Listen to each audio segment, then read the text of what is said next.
இந்த சூழலில் பேசுவதால் ஒன்றும் நடந்துவிடப் போவது கிடையாது. சட்ட போராட்டத்தை தீவிரமாக முன்னெடுக்க வேண்டும். அமைச்சர் நிர்மல்குமார் போன்றவர்கள் எல்லாம் ஒவ்வொரு நாளைக்கு ஒவ்வொன்று பேசுகிறார்கள்.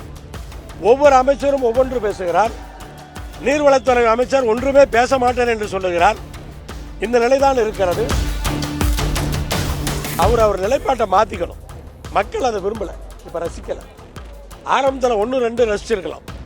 எதுக்கெடுத்தாலும் திமுக தான் காரணம்னு சொல்லிட்டு இருக்கிறதில்ல. ஏன்னா அவர் மின்வாரியத்தில் இருக்கிற பிரச்சனையே தீர்க்கலை.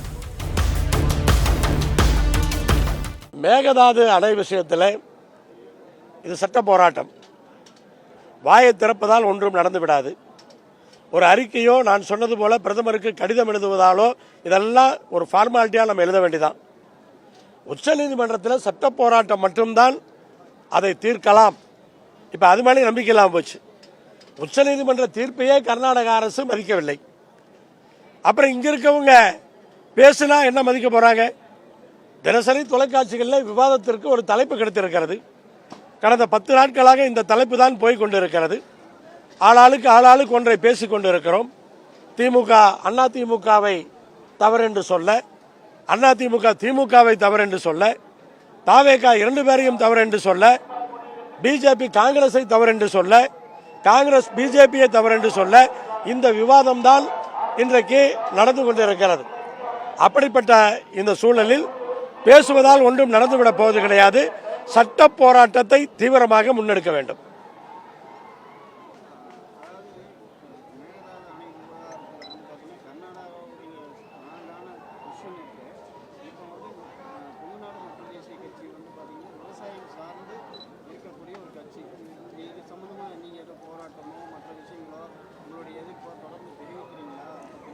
எங்கள் எதிர்ப்பை நாங்கள் தொடர்ந்து தெரிவித்துக் கொண்டே இருக்கிறோம்.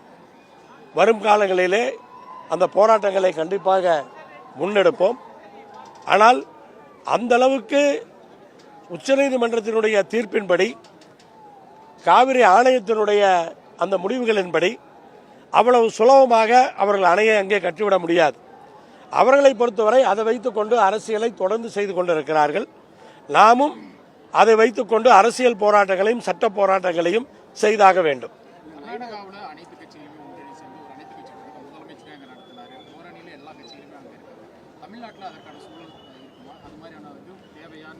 அதான் ஏன் அதை தவிர்க்கிறார்கள் என்று புரியவில்லை. அமைச்சர் நிர்மல்குமார் போன்றவர்கள் எல்லாம் ஒவ்வொரு நாளைக்கு ஒவ்வொன்று பேசுகிறார்கள். ஒவ்வொரு அமைச்சரும் ஒவ்வொன்று பேசுகிறார். நீர்வளத்துறை அமைச்சர் ஒன்றுமே பேச மாட்டேன் என்று சொல்லுகிறார். இந்த நிலைதான் இருக்கிறது. ஒரு அனைத்து கட்சி கூட்டத்தை போட்டு எல்லோருடைய கருத்துக்களையும் கேட்பதிலே என்ன தவறு இருக்கிறது என்று புரியவில்லை. கண்டிப்பாக முதலமைச்சர் ஒரு அனைத்து கட்சி கூட்டத்தை கூட்ட வேண்டும் என்பதுதான் எங்களுடைய நிலைப்பாடு. கர்நாடகாவை பொறுத்தவரை கர்நாடகத்தினுடைய முதலமைச்சர் DK சிவகுமார் அவர்கள் கர்நாடகாவில் இருக்கிற எல்லா கட்சி நாடாளுமன்ற உறுப்பினர்களையும் டெல்லியில் வைத்து கூட்டம் போட்டு அந்த அழுத்தத்தை கொடுத்து கொண்டிருக்கிறார். ஆனால் தமிழ்நாட்டிலே ஒன்றுமே நடக்கவில்லை. நேற்றைய தினம் கூட பிரதமரின் முன்னால் கர்நாடக முதலமைச்சர் ரொம்ப ஆக்கப்பூர்வமாக கர்நாடகாவுக்கு பேசியிருக்கிறார்.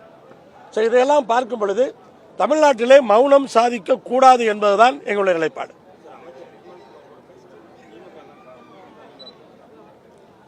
அவர் நிலைப்பாட்டை மாற்றிக்கணும். மக்கள் அதை விரும்பலை, இப்போ ரசிக்கலை. ஆரம்பத்தில் 1-2 ரசிச்சிருக்கலாம். எதுக்கெடுத்தாலும் திமுக தான் காரணம்னு சொல்லிட்டு இருக்கிறதில்ல. ஏன்னா அவர் மின்வாரியத்தில் இருக்கிற பிரச்சனையே தீர்க்கலை. அவர் எல்லாத்துக்கும் அவர் பதில் சொல்லிட்டு இருக்கார். மின்வாரியத்தில் இருக்கிற பிரச்சனை தப்பா ரீடிங் வருது, தப்பா பில்லு வருது, மின் வெட்டு வருது. ஏதோ 70,000 பேர்த்த எடுக்கிறனாரு ஒன்றையும் காணா, அதுக்கான அறிவிப்பு எதையும் காணா. மின்வெட்டு எல்லா இடத்துலையும் சென்னை சிட்டிலேயே தொடர்ந்து டெய்லி மின்வெட்டு இருக்கு. அதை தீர்க்கிறதுக்கான முயற்சி அவர் அந்த அமைச்சர் செய்ய மாட்டேங்கிறார். இது மாதிரி விஷயங்களை தயவு செய்து அவர் நிறுத்தி கொண்டு ஒரு அமைச்சராக அவர் துறையில் வேலை பார்க்க வேண்டும்.